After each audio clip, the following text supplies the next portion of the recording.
Voici la partie 2 de la tragédie du Laurier Palace à Montréal. Comme je vous le disais, ce sont majoritairement des enfants qui ont été victimes de cet incendie-là qui a été probablement allumé à cause d'une cigarette mal éteinte. Ce sont 77 enfants qui sont morts principalement asphyxiés ou à cause des compressions thoraciques en essayant de sortir dans le mouvement de panique. Il y a également un enfant qui est décédé quelques jours plus tard de ces brûlures, ce qui porte à un total de 78 victimes, toutes âgées de 5 à 18 ans.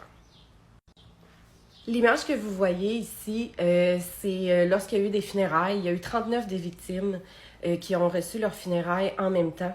Il y avait près de 3000 personnes là, qui se sont rassemblées pour les funérailles. Et ensuite, on estime qu'il y a eu environ 10 000 personnes qui ont été le long là, du cortège funèbre pour les amener au cimetière. Fait à noter, lors des funérailles, le curé de l'époque, qui est en fait l'archevêché, a dit que c'était une punition pour les parents d'avoir laissé leurs enfants aller au cinéma un dimanche.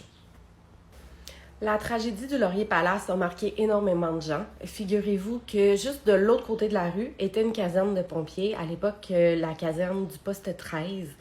Un des premiers pompiers là, qui est arrivé sur place, qui était le pompier Alfeda Arpin, a lui-même retrouvé son fils Gaston de 6 ans qui était décédé, écrasé.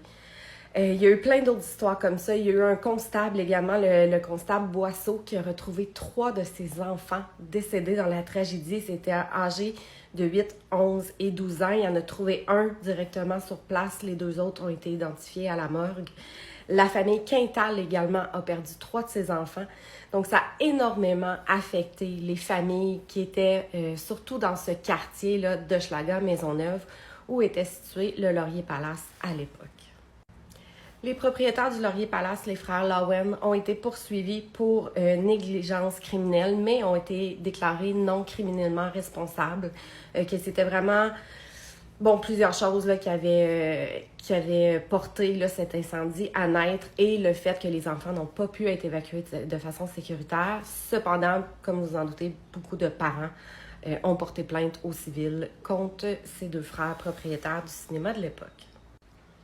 Aujourd'hui, le Laurier Palace a cédé sa place à une église évangélique qui avait apposé cette enseigne pour commémorer la tragédie.